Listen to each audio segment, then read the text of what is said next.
Okay, so good evening. Let's generate our motivation.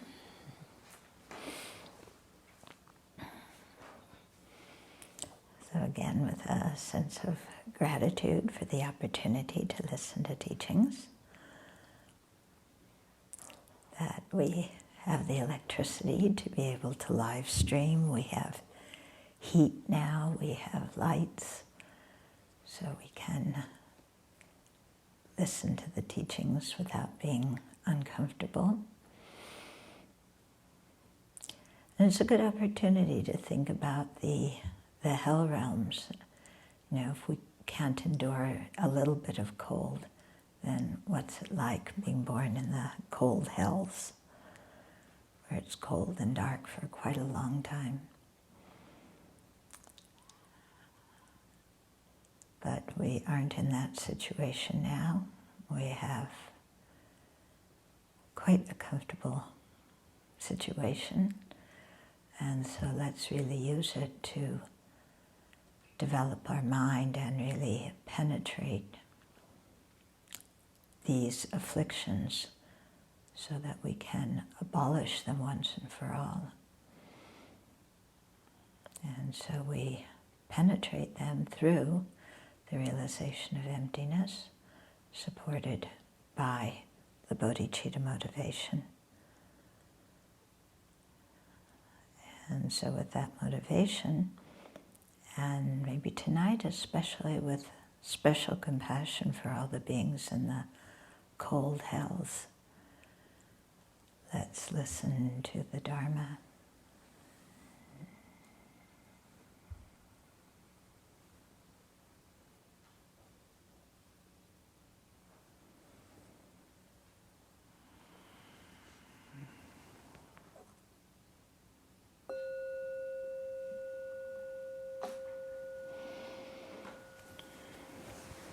So Tuesday we had the worst windstorm in 126 years, and it blew out our electricity, internet, and telephone.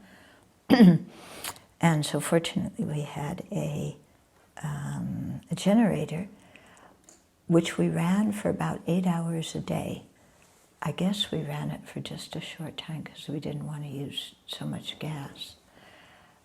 So for that time it was, at least in Ananda, it was warm. But after that it was cold, and in the other buildings it was pretty cold. And so this went on for 50 hours until yesterday when we did the Tara Puja, and at the conclusion of the Tara Puja, the electricity came back on. So now we're in a very comfortable situation, but you know, when that kind of suffering is a little bit close, then it's good to, you know, keep it in mind and think of the beings and, you know, in the cold hells where it's dark and cold and, you know, much more extreme than the situation that we faced, and where we knew at one time or another the electricity would come on. They have no idea when they're going to get warm again. So, yeah, we have the fortune at least to hear the teachings. And the people on the telephone line have that fortune too, and this will go on the archive, right? And so then the other people can watch it later on. Okay. So we were on the chapter about refuge, right? So when we were in the cold and dark, did anybody take refuge? Did you think to take refuge? Or did you only think, when are they going to turn and get the light back on? I'm so sick of this. Don't they know we're spoiled Americans and we need to be comfortable all the time? Okay, so it's interesting to see what we do when we're in discomfort or even mildly suffering situations, if we remember to take refuge, if we remember to practice the thought training teachings and think this is a result of my own negative karma, or if we just go back to our same old habits of, I don't like this, it shouldn't be this way. So when we take refuge in a difficult situation like that, what does taking refuge mean? Are we saying, Buddha, please make it warm? Yeah. Buddha, please bring the light on,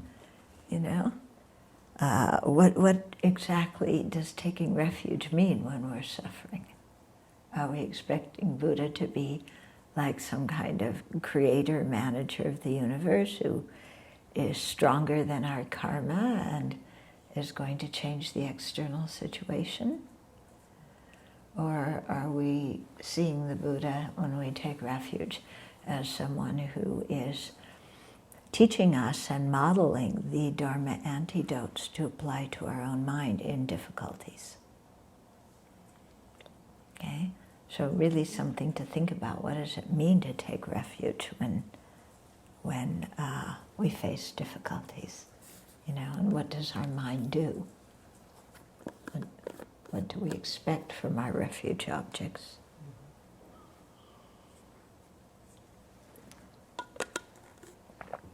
So last time we talked about the reasons for taking refuge. Okay, what were they? First one? Fear. Have the healthy wisdom. Did I use that word fear last week? No, what word did I use? Alarm. So why are you saying fear?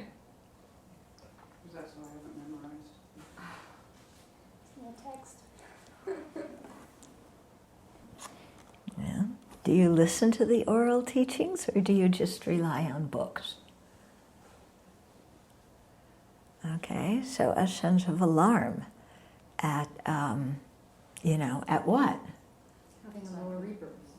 Yeah, the possibility of having a lower rebirth or being reborn in samsara in general. Second condition? Having confidence in Having faith or confidence in the three jewels. Third? Concern for other beings. Yeah, so in the sense of Mahayana refuge, then compassion for other living beings, and with that going for refuge. Okay, so the second one, having a sense of faith or confidence in the Buddha, depends on knowing the qualities of the Buddha. Yeah? So we're going to talk a little bit about the qualities of the Buddha. And I brought Lamrim Chenmo with because there's some quotations that I thought I might read, from different texts that talk about the Buddha's qualities. Okay, so there's, first of all, when we talk about why the three jewels are suitable objects of refuge, there's four real reasons, okay? So first, that the Buddhas are free from all fear or dread or alarm, so they can help others overcome their fear.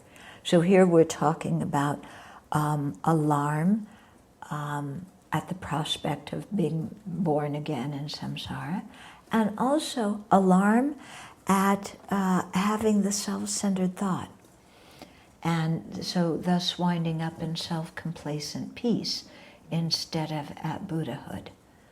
Okay, so having the state of nirvana of an arhat, in which we've freed ourselves, but other living beings are still in samsara.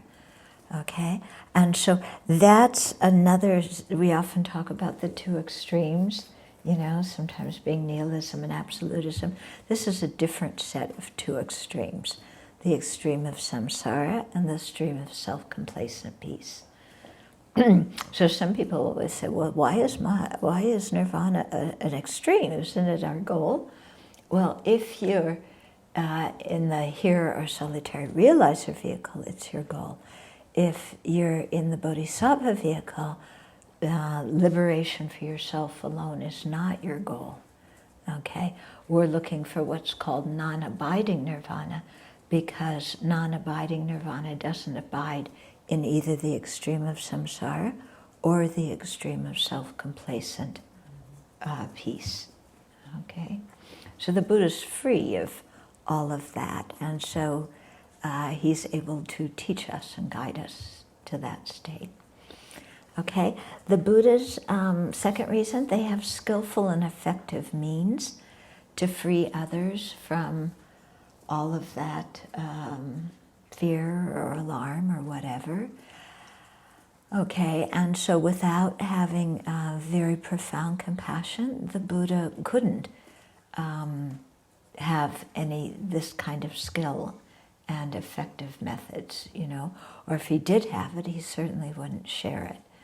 Yeah, and so this indicates not only the Buddha's compassion, but the Buddha's knowledge about sentient beings' different dispositions and different tendencies and so on. And so that gives the Buddha's the ability to teach what is beneficial at every level of the path.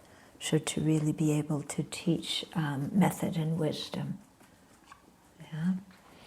And then the third reason is that the Buddhas have equal compassion for everybody. Okay, so they don't consider some sentient beings close and some distant. So their compassion goes out equally to others.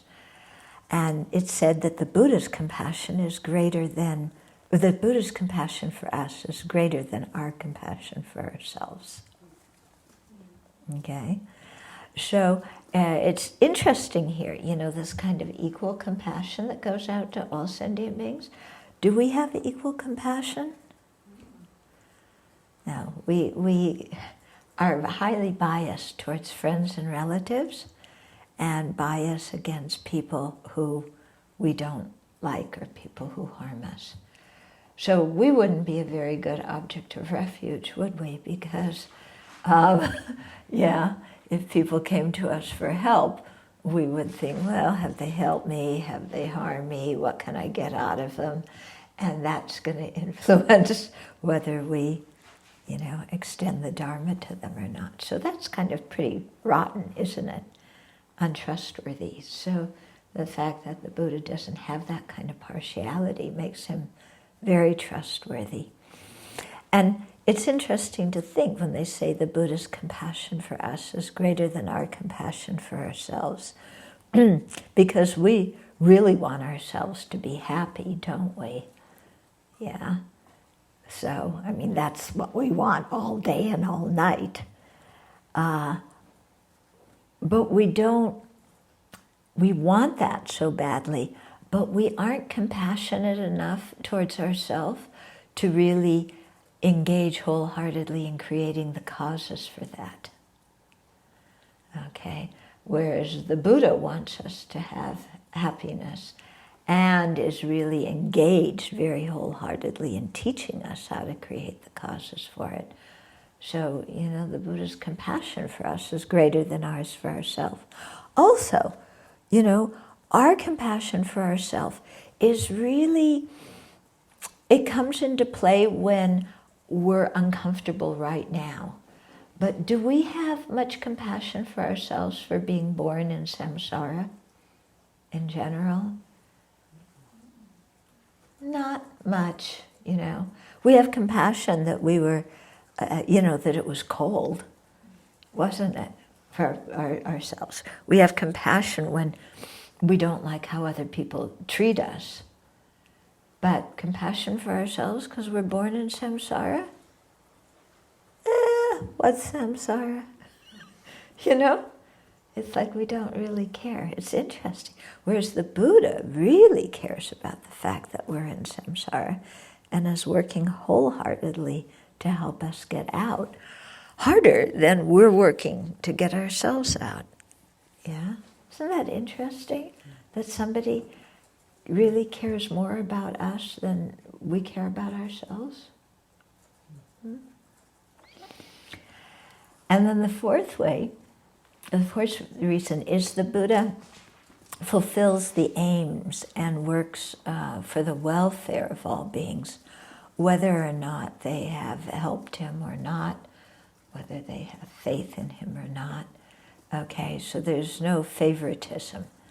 So whether we make offerings to the Buddha or not, the Buddhas are going to help us. No matter whether we're high rank or low rank, the Buddhas are going to help us.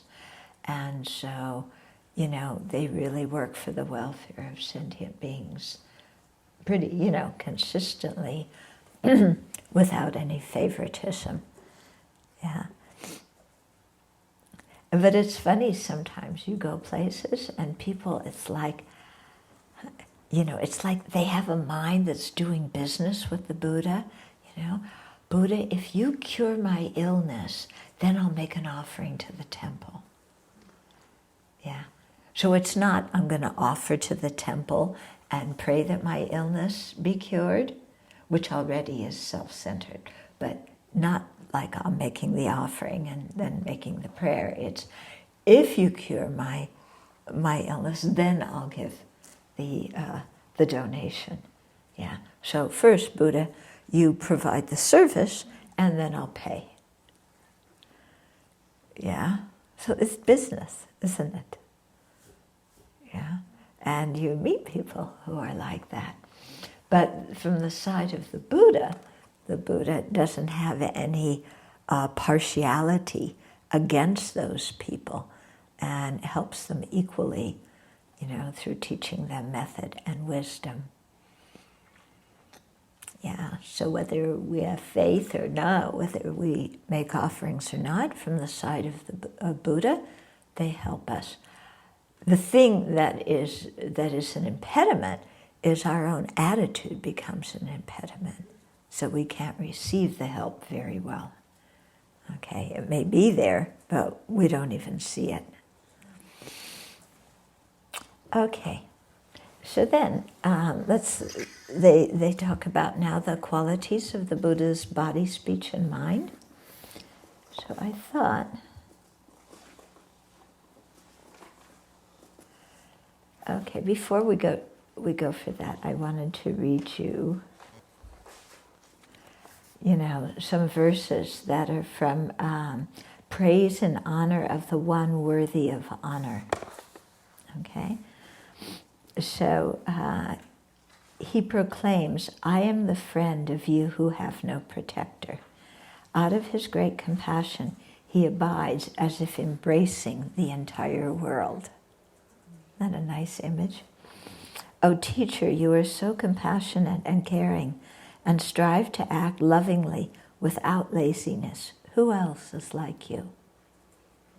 Not me. You are the protector of all living beings, the benefactor of everyone. Beings sink down because they do not seek your protection. You are even able to assist the lowly if they have correctly adopted your teaching.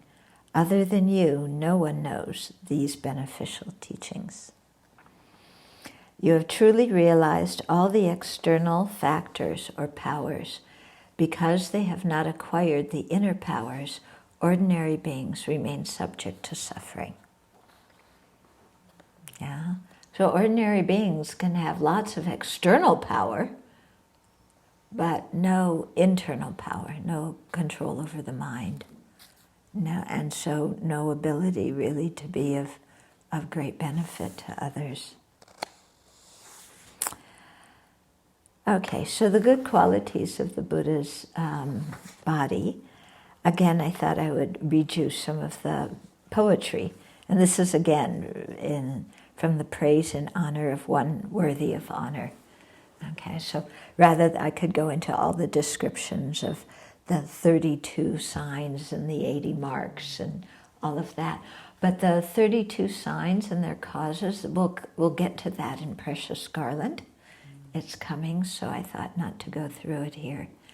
And interestingly enough, some people are really enchanted by when they hear the description of the Buddha's body. That really inspires them. and other people are not so uplifted by that. It really depends on our own disposition, doesn't it? Okay, so here's some of the verses. Your body adorned with the signs is beautiful, an elixir for the eye. It is like a cloudless autumn sky decorated with clusters of stars. Like tonight. Yeah, very clear sky tonight. O golden sage, beautifully draped with religious robes, you are like a golden mountain peak draped in the clouds of sunrise or sunset. O protector, even the full moon, free of clouds, cannot compare with the radiant orb of your face, free of the embellishment of jewelry. Should a bee see the lotus of your face, and a lotus opened by the sun, it would wonder which was the real lotus. Your white teeth beautify your golden face like pure moonbeams in autumn pouring through the gaps between golden mountains. O one so worthy of worship, your right hand adorned with the sign of the wheel makes the gesture of relief to people terrified by cyclic existence. So they say that the Buddha's palms and soles of the feet are adorned with a Dharma wheel. O sage, when you walk, your feet leave marks on this earth like splendid lotuses. How can it be beautified by lotus gardens? Yeah, so just speaking of the Buddha's body. And this can be very inspiring when you go to visualize the Buddha then, instead of just, kind of like, okay, where's the Buddha? Where's my visualization? To just read some of this kind of poetry and description of the Buddha's body, and then imagine it. Yeah, because poetry, it's evocative, isn't it? And our faculty of imagination automatically joins in when we hear it. Yeah. Okay, then qualities of the Buddha's speech. So there's no poetry about that one. So what I'll do instead is they say that the Buddha's speech has 60 qualities. Sometimes they elaborate it as 64. So I'll read a few of them, okay? And the Buddha's speech is the main way the Buddha helps us. Yeah, so of all the body, speech, and mind, the speech is the most important. Excuse me. Okay. So the Buddha's speech gives rise to pliability. Pliability. Interesting word, isn't it? It enters each person's ears in accord with their disposition and either makes their potential germinate as roots for spiritual growth or fosters whatever growth has already occurred. Yeah, so just hearing the Buddha's speech is going to benefit us. It's smooth and it gives us mental pleasure. It's not like somebody going, ah, why aren't you doing this? Ah, nagging us. It goes straight to the mind. So, for example, it indicates how our mind should apprehend the meaning of the two truths. It's sensible. The Buddha doesn't speak in a ridiculous way with bad grammar or broken language. What he says is perfect and correct because it's coming from omniscient wisdom. It's unstained and spoken on the basis of having abandoned all afflictions and their seeds.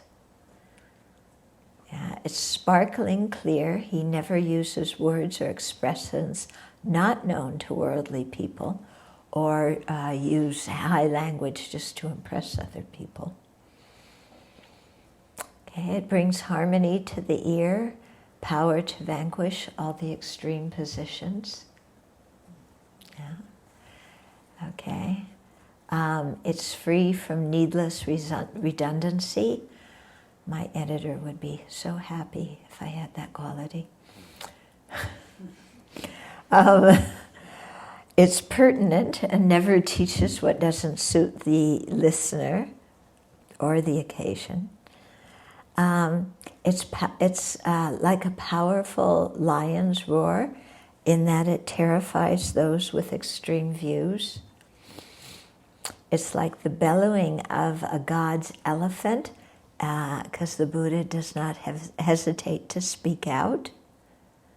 So when the Buddha wants to teach, he's not going, "Excuse me, can I say something, please?"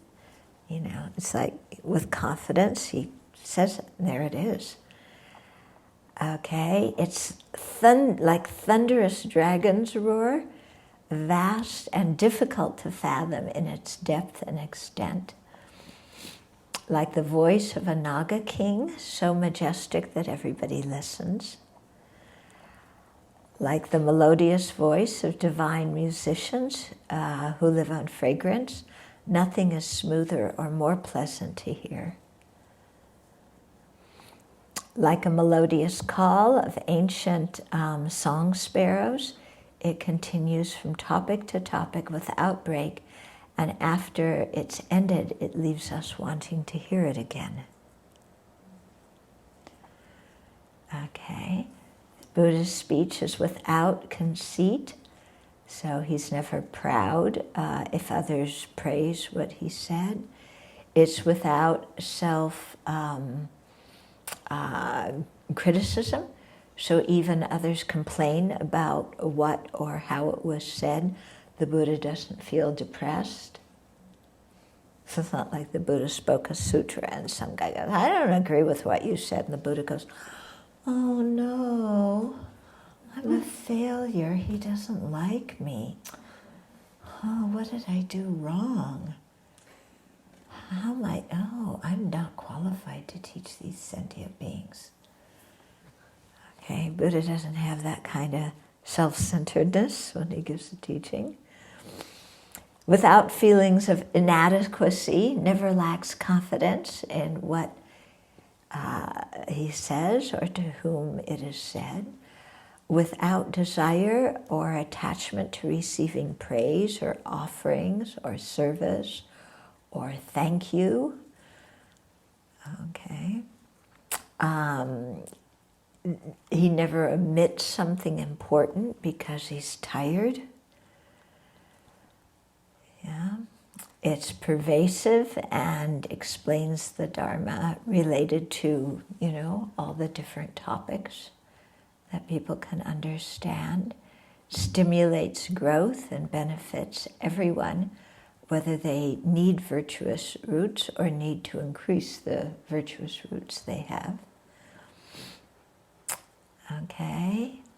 It is never nervous, but is steady and calm, not rushed and jumbled. And the Buddha doesn't mumble. You invented that one. So the Buddha doesn't start a sentence out like this, and then by the time he gets to the end, it's like that.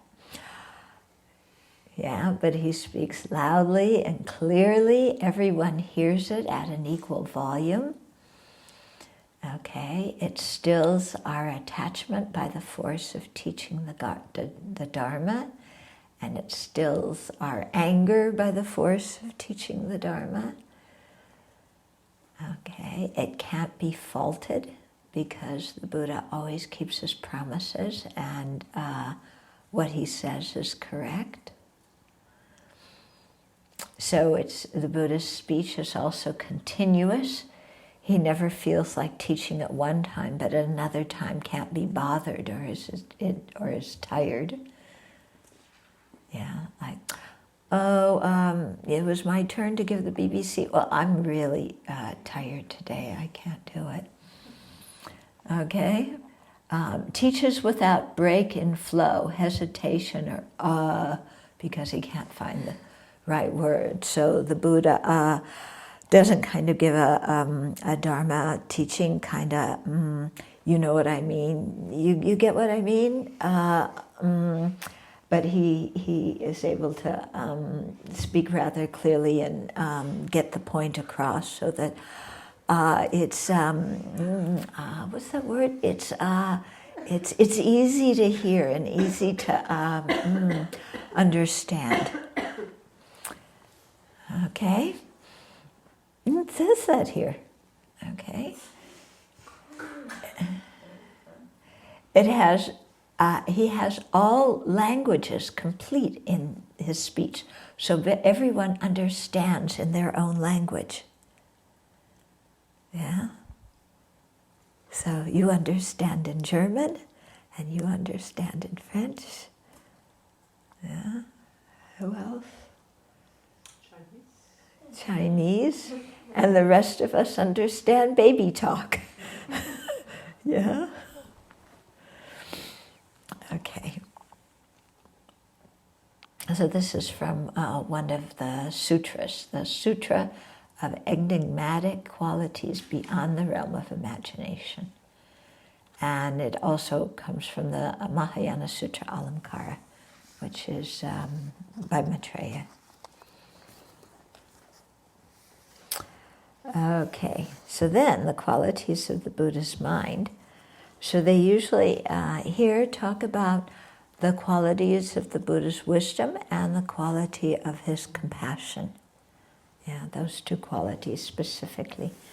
Okay, so here again from the praise and honor of one worthy of honor. It's about the Buddha's wisdom or knowledge. Only your sublime wisdom comprehends all objects of knowledge.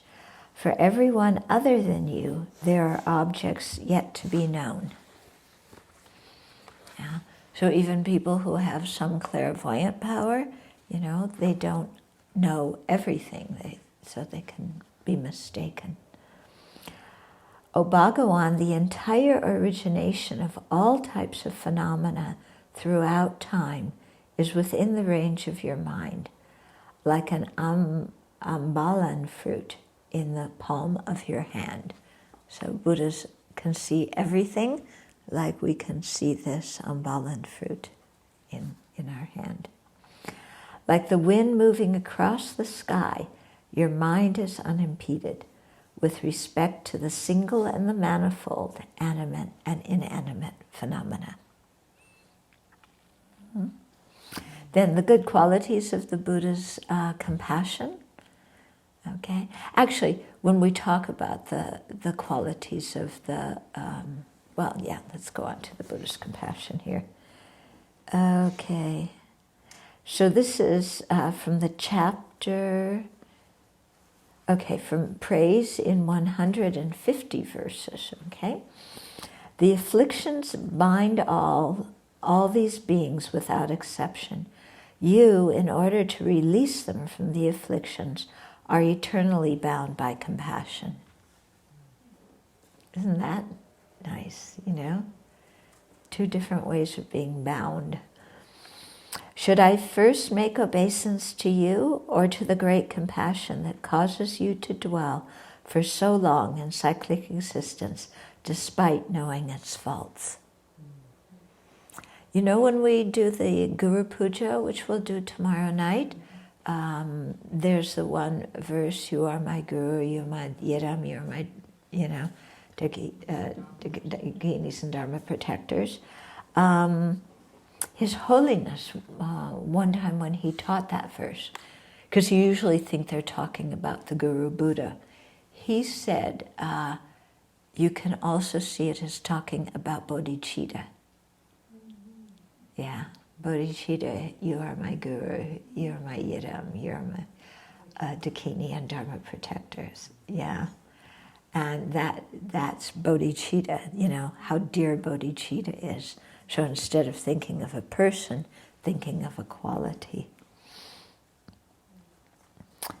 Okay, and then from the chapter of the truth speaker, it says, the supreme sage feels great compassion when he sees beings whose minds are constantly obscured by the dark gloom of ignorance, locked in the prison of cyclic existence. Do we feel compassion like that when we see beings stuck in samsara? No. We go, why are you being so stupid? You know, don't you know that what you're doing is making you sick? That, you know, you're just feeding your own neuroses. Just, come on, get it together. Yeah, I'm just sick of dealing with you already. Yeah?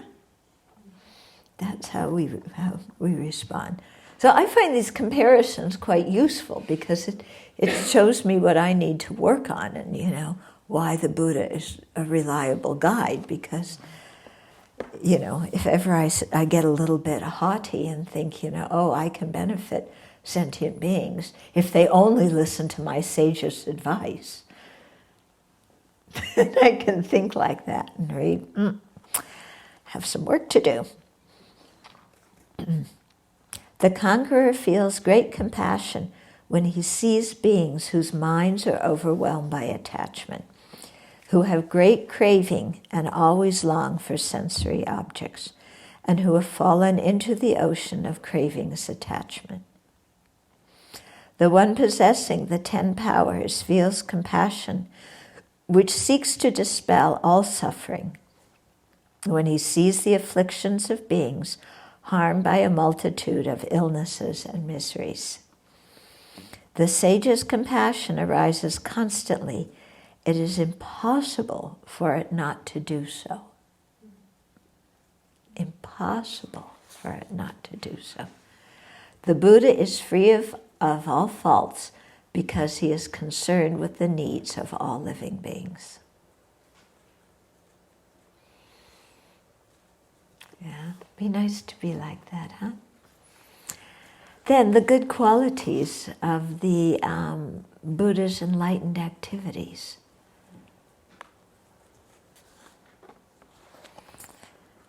Okay, so here's some verses from the praise in 150 verses. You explain the destruction of afflictions, reveal the deceitfulness of demons, proclaim the terrifying nature of cyclic existence, and show the way to fearlessness. O compassionate one, wishing to help, you act for the sake of living beings. How could there be something helpful which you have not done?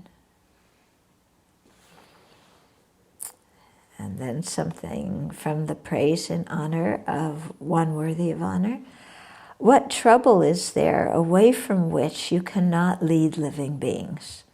What excellent thing is there that you cannot bestow on the world? Okay, so that's talking a little bit about the qualities of the Buddha's body, speech, mind, and enlightening activities.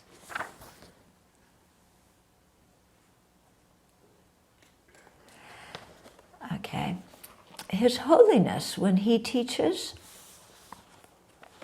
to praise the Buddha, he usually quotes Nagarjuna, his praise at the beginning of the treatise on the middle way, and his praise at the end of that. So praising the Buddha for teaching the correct view, free of the two extremes of absolutism and nihilism. Yeah. So it's interesting that His Holiness always comes back to that as, you know, the reason to praise the Buddha. And, you know, why do you think that is? Why does he always come back to the Buddha, you know, teaching those qualities? Why does Jay Rinpoche praise the Buddha for teaching dependent arising? Yeah, because these are the actual teachings that are going to free us. Yeah, hearing about the Buddha's, body, speech, and mind in this kind of poetry is very inspiring. But the actual methods, liberating methods, are those taught by those who teach us the correct view of emptiness. And then Chandrakirti, in his salutation to the supplement, yeah, he pays homage to great compassion, yeah, and wrote these beautiful verses about, homage to great compassion and the force of great compassion. Okay. Then, Tsongkhapa in Lamrim Chenmo, he talks about how important it is. He says the proceeding briefly summarizes the way to reflect on the Buddha. If you reflect in a variety of ways, your faith will also arise in many ways. The more you reflect, the stronger and more enduring your faith will become. The same applies to the good qualities of the other two jewels. So really asking us to spend some time reflecting on the qualities of the Buddha's body, speech, and mind, and enlightening activities. So not just hearing the poetry and feeling uplifted, but really thinking about it and thinking, well, how did the Buddha get these qualities? Yeah. In other words, how do I need to practice to develop these qualities? And what is the use of these kind of qualities? So even, if I can kind of develop a little bit of them now in my life, just even a little bit of it, what's the use? How do these qualities get used? What's the benefit of them? Yeah, why should I develop them? And, to really then think about that, and think about how the quality of the Buddha's body, speech, mind, and ultimate and enlightening activities have affected you in your life. What benefit have you derived from them? Yeah.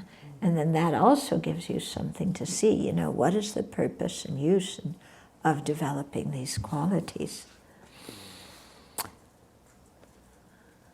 Okay, so the King of Concentration Sutra also encourage us in this way, so I'll read you these verses. I instruct you, and you should understand. People's minds become absorbed in something to the degree that they reflect on it. Okay, true or not true? True. Yeah, whatever you reflect on, your mind gets focused and absorbed on that. So if we reflect on, everybody's being mean to us, we develop single point of concentration on that. And if we reflect on the Buddha's good qualities, we develop concentration on that. Okay? People's minds become absorbed in something to the degree that they reflect on it. So we're the ones who have to choose what we reflect on.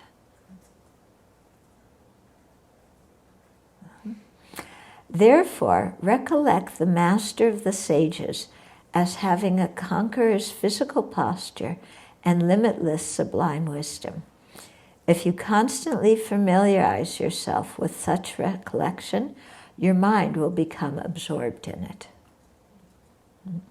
You will desire the sublime wisdom of a holy being, whether you walk, sit, stand, or recline, because you yourself will want to become a supreme conqueror in the world. You will also make prayers aspiring to enlightenment. Okay? So whatever we put our attention on, whatever we reflect on, that's what our mind becomes absorbed in. When our mind becomes absorbed in the qualities of the Buddhas, then we will want to become a Buddha. when we want to become a Buddha, then we will generate strong aspirations to become a Buddha. With strong aspirations, we will then generate the effort to practice the path. Okay, constantly giving praise to the Buddhas with your body, speech, and mind of clear faith. By conditioning your mind stream in this way, you will see the protector of the world day and night. Okay, so if you want to have a vision of the Buddha, you have to reflect on the Buddha's qualities a lot. Should you suffer the approach of death in sickness and sorrow, your recollection of the Buddha will not be lost. It will not be erased by your suffering. That would be nice, wouldn't it? Your remembrance of the Buddha won't be erased by your suffering. Yeah. Now, when we have suffering, do we remember the Buddha? Or does our suffering kind of overpower everything else in our world?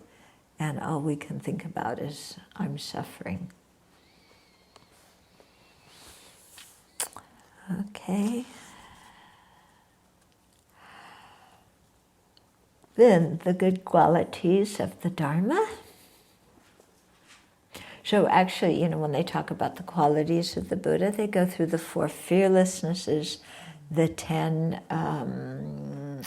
powers, the 18 unshared qualities, all these kinds of things. 3 unconfused awarenesses, 3 hidden dharmas, all sorts of things. Okay.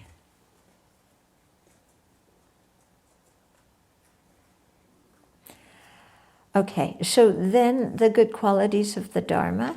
I think we can infer those from knowing the qualities of the Buddha, because the Buddha practiced the Dharma to become a Buddha. Yeah, so what are the good qualities of the Dharma? What the Buddha practiced. So we know that then it's a worthwhile teaching because it led, all the past Buddhas, present Buddhas, and will lead all the future Buddhas to full awakening. Yeah, and so, because the Dharma is the cause of the Buddha in that way, the Buddha practiced it and became a Buddha. But also, the Dharma is what the Buddha teaches. So it's coming from an enlightened mind out of compassion to sentient beings for our benefit. And then the good qualities of the Sangha. Here we're talking about the community, but chief amongst them are those who are Aryas. Okay, so from the compendium of the teachings, it says, think, the community teaches the teaching, practices it, and reflects on it. It is the teaching sphere. It upholds the teaching, entrusts itself to the teaching, worships the teaching, and conducts itself according to the teaching. It has the teaching as its sphere of activity, and is the most excellent practitioner of the teachings. It is naturally honest and pure. It is endowed with the quality of compassion and has great compassion. It always has solitude as its field of activity. Remember, solitude meaning being secluded from afflictions and defilements. And the Sangha is always absorbed in the teaching and always practices virtue. Actually, the Tibetan word for Sangha is Gedun, and literally translates, literally it means those intent on virtue. Okay. Then, I thought to talk a little bit more about the enlightening qualities, the qualities of the Buddha's enlightening influence, because that doesn't always get talked about a lot, okay?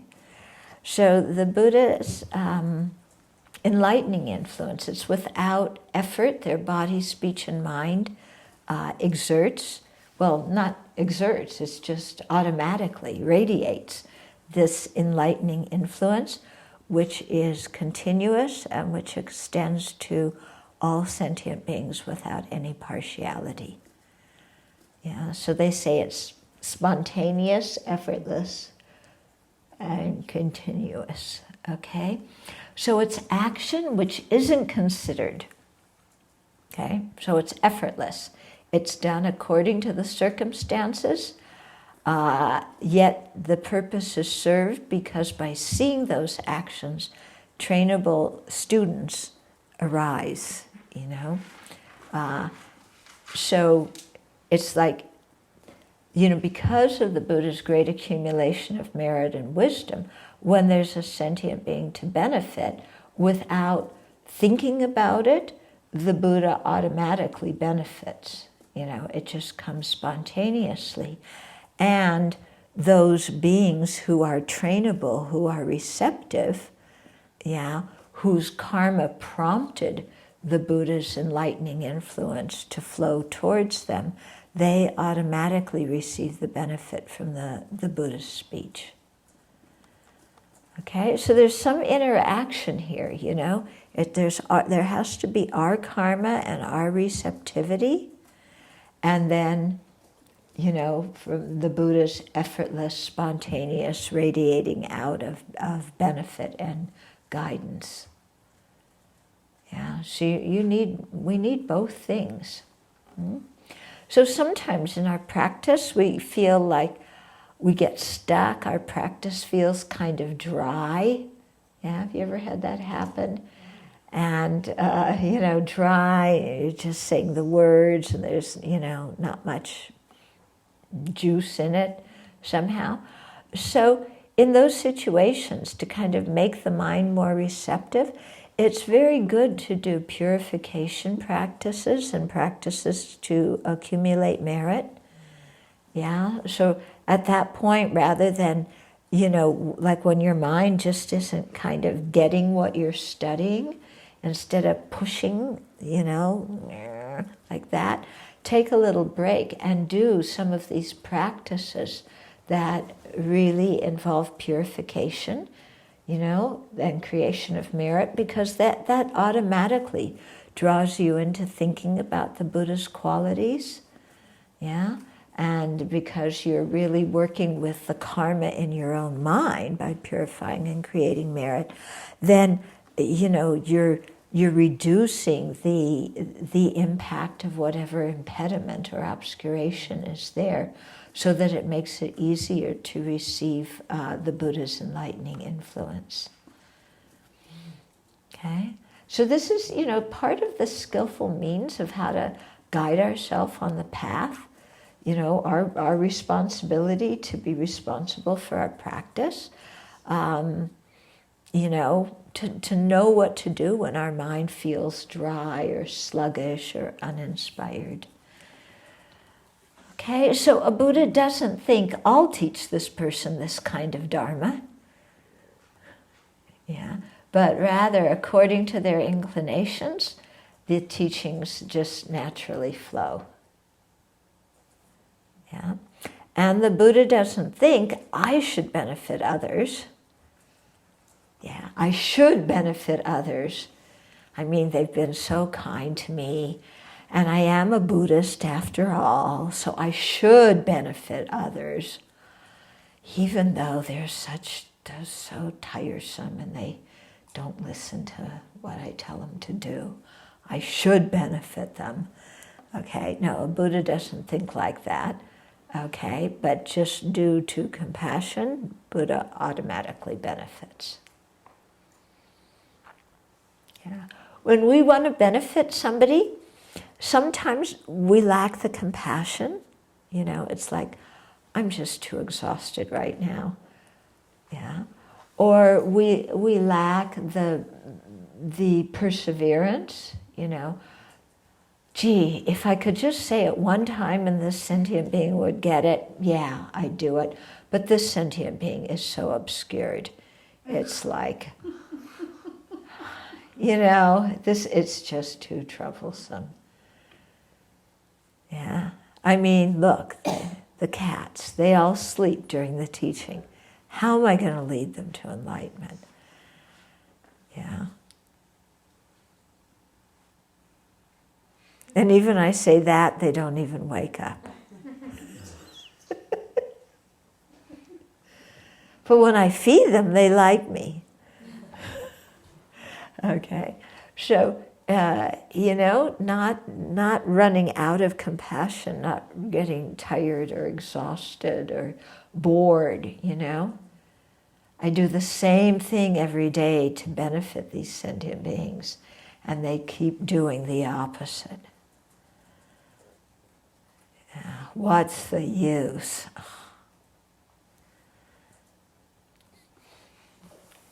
Okay.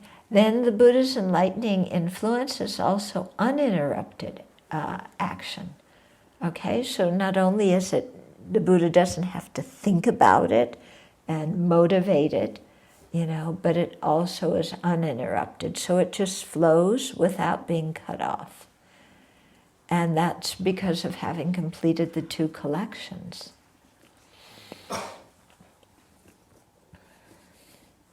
So in Uttara Tantra and Gyu Lama, there's 9 examples of the Buddha's enlightening influence.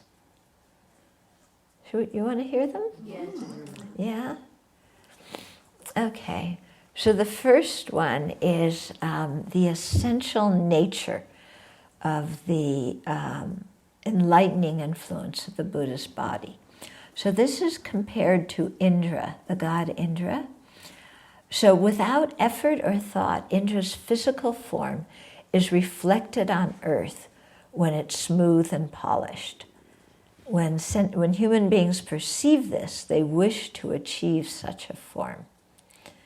So similarly, when we see the 32 signs reflected in our awareness, when we've purified and made our mind clear, we wish to attain the same form as the Buddha and our influence to create the causes for it.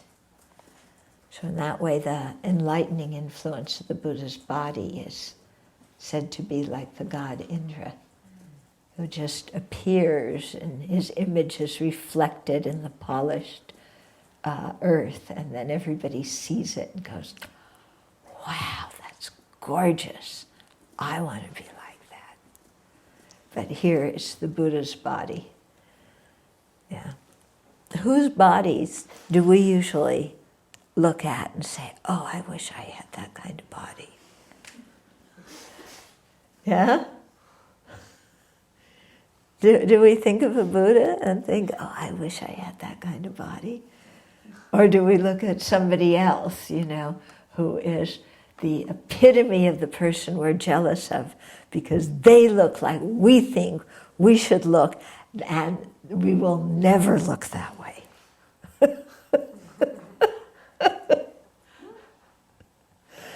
Yeah.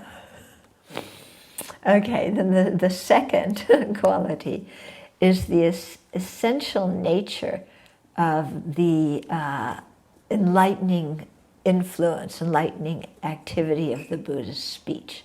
So this is, the analogy is to a great drum in the God realm of the 33. That's the name of one heaven, or worldly, in the desire realm, these gods. So they have a big drum there. So Dharma Drum Society, this is what it's named for. Okay? So without a player, the drum makes the sound of the 4 seals to arouse all the gods out of their torpor, to fight with the attacking asuras. Okay?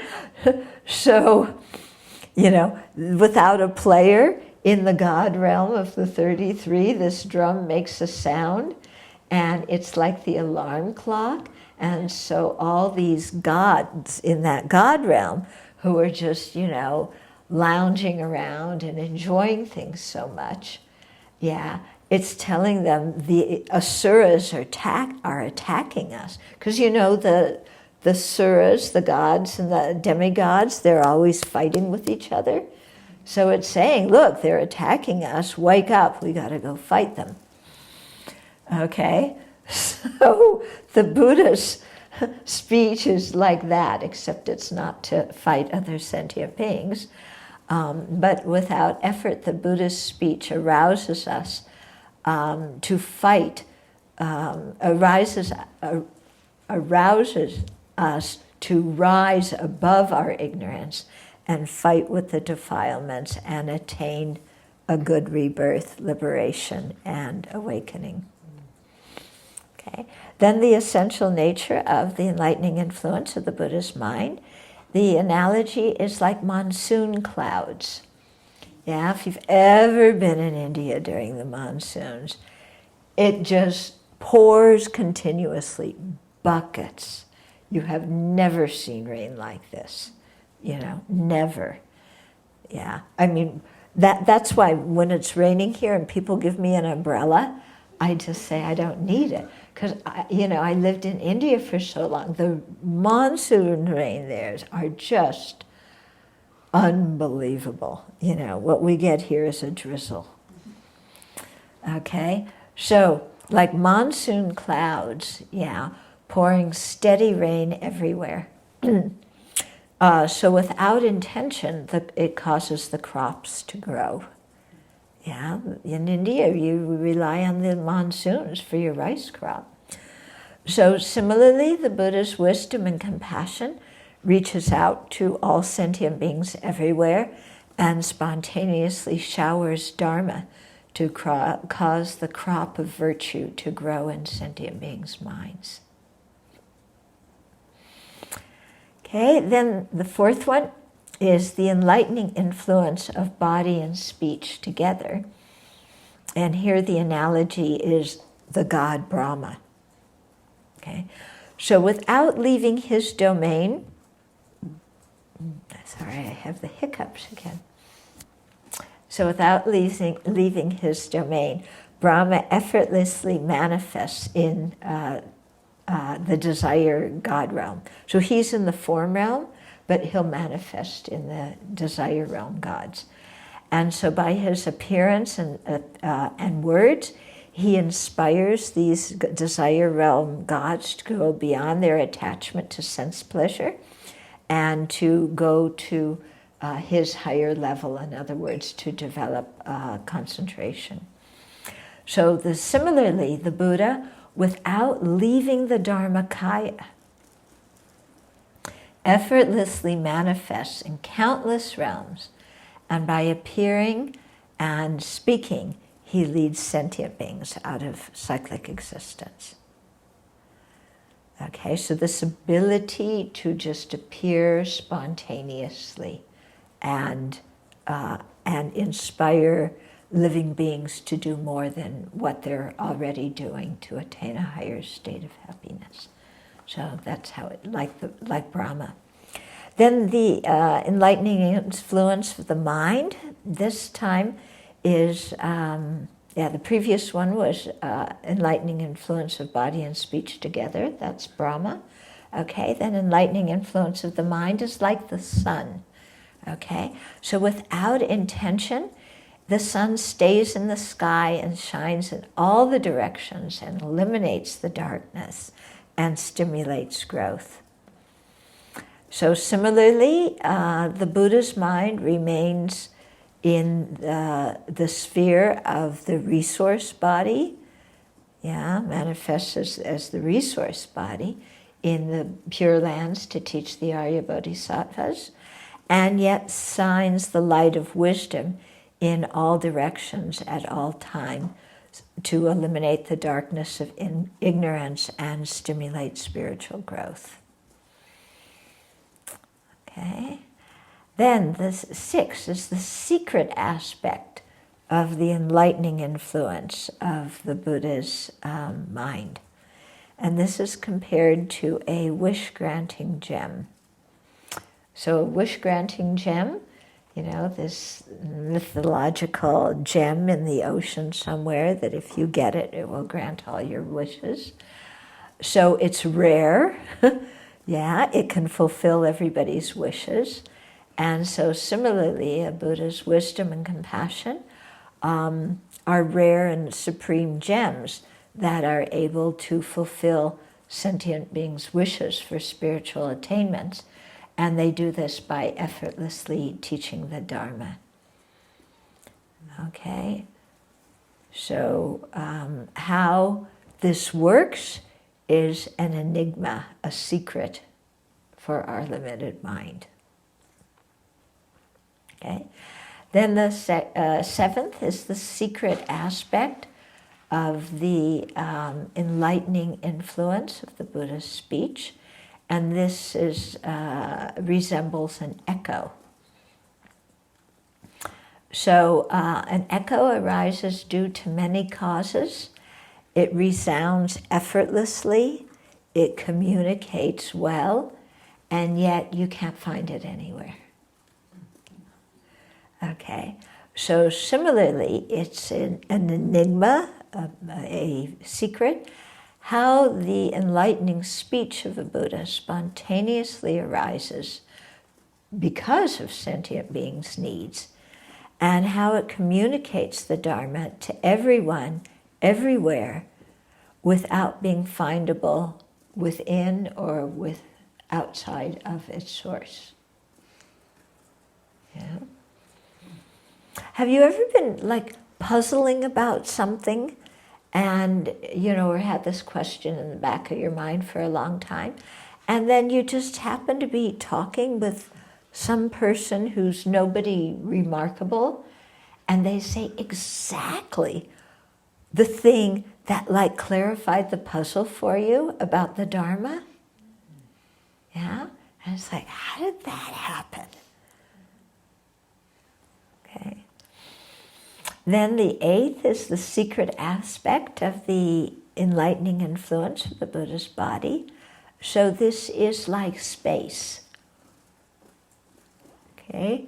So space pervades everywhere and it lasts forever. Yeah?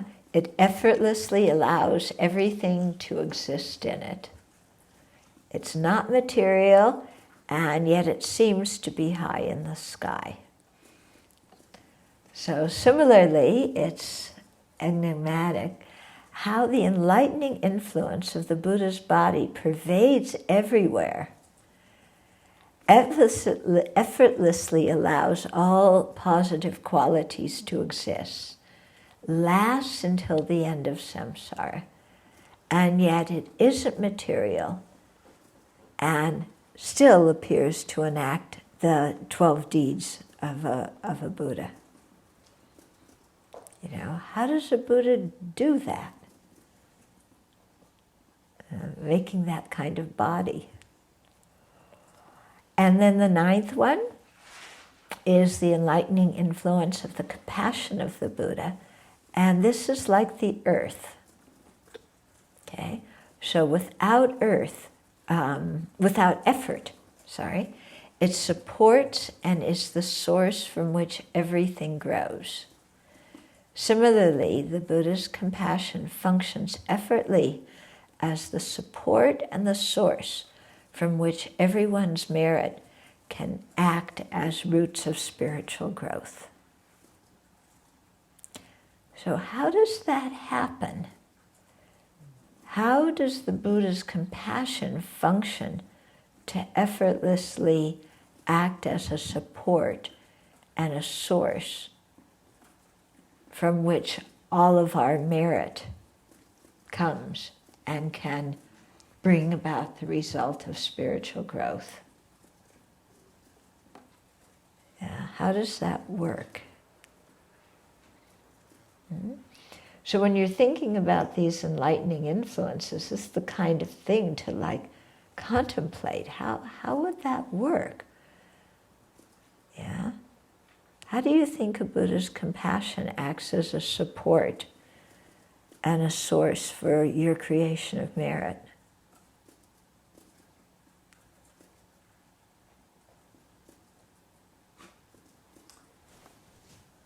You're all sitting there.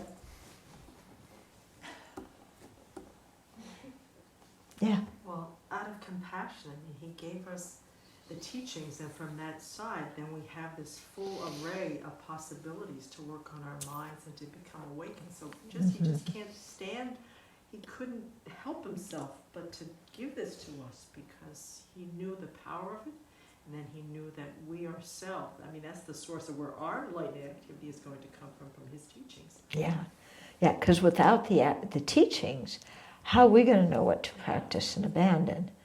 And what made the Buddha give those teachings is compassion. And what made the Buddha, when he was a sentient being, become a Buddha, it was compassion. Yeah. So our merit, which leads to our happiness, originates with the Buddha due to the Buddha's influence, and our hearing teachings and then putting those teachings into practice.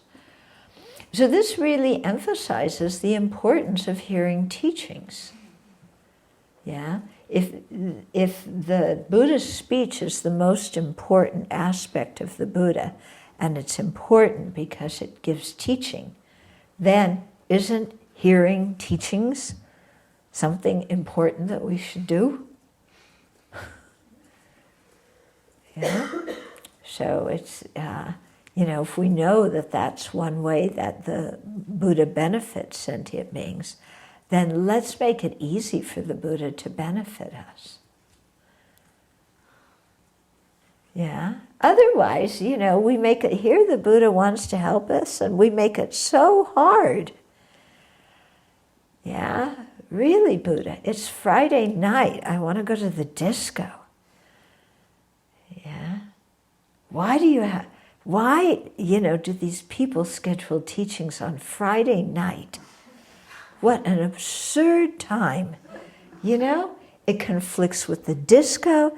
It conflicts with the movies I want to see.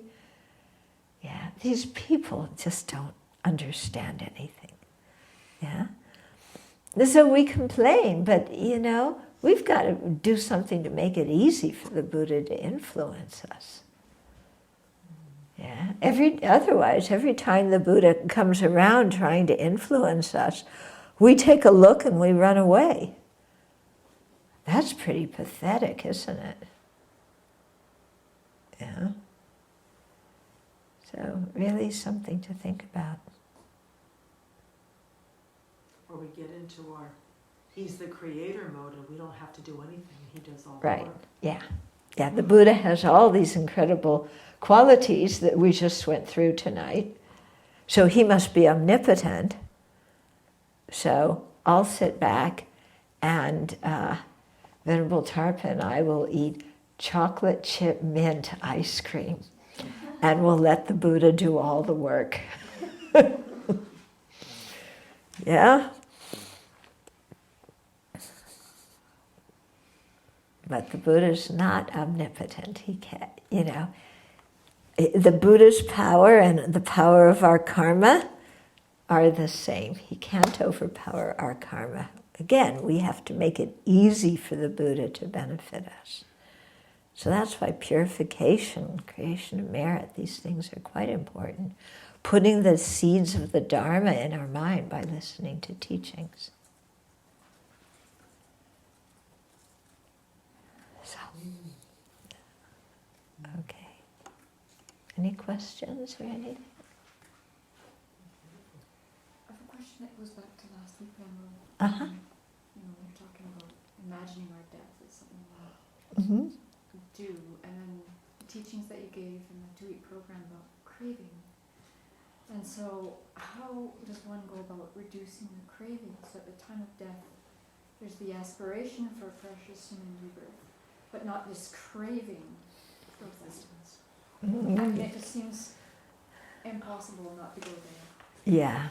Okay, so you're saying craving in the 12 links is what ripens the karma that we've created that throws us into the next life. So your question is, how do we avoid craving for another body? Yeah. It's difficult, isn't it? Because we link our body so closely to our identity. We're so attached to our body, you know, and we're so attached to this identity. And the body is a big part of our identity. So when the time of death comes, you know, it's like, oh, I'm losing my identity. I'm separating from my body. I'm separating from the environment that gives me my identity.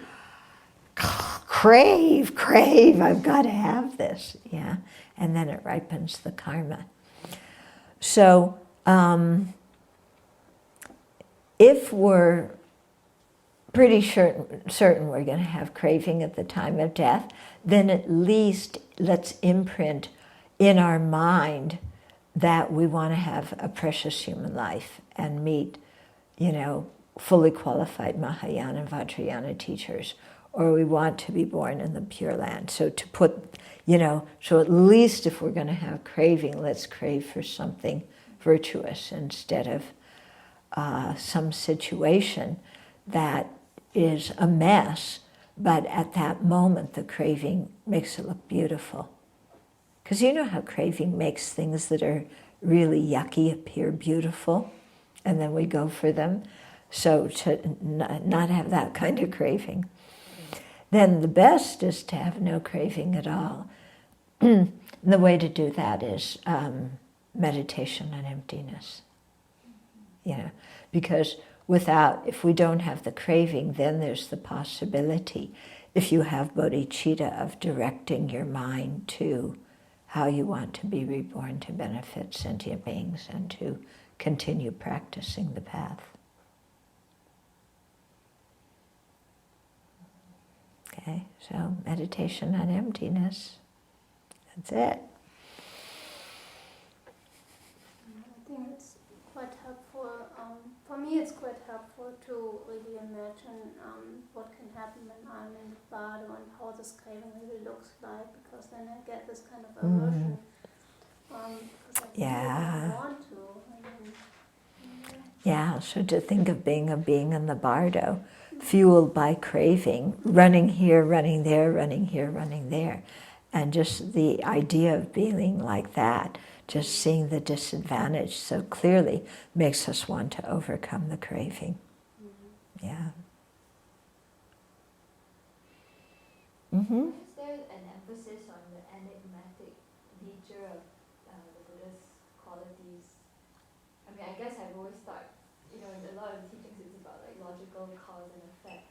And I'm just curious why this idea of enigmatic, is it supposed to inspire all? Well, because there's a lot of emphasis on reasoning, but reasoning isn't everything in life. You know, and the Buddha's qualities are something beyond our ability to comprehend with our ordinary mind. Yeah, so it's just really emphasizing that. Oh, you think you're so smart because you can do reasoning? You know, you can't. You have no idea of the Buddha's qualities. Just try and imagine them a little bit. Yeah, and then we really see how they're, you know, way beyond our ability to reason or even imagine. What does pleiaticity mean? What does pleiaticity mean? Gives rise but a speech. I think like pliability means flexibility. Yeah. Okay. So, something to meditate on, huh?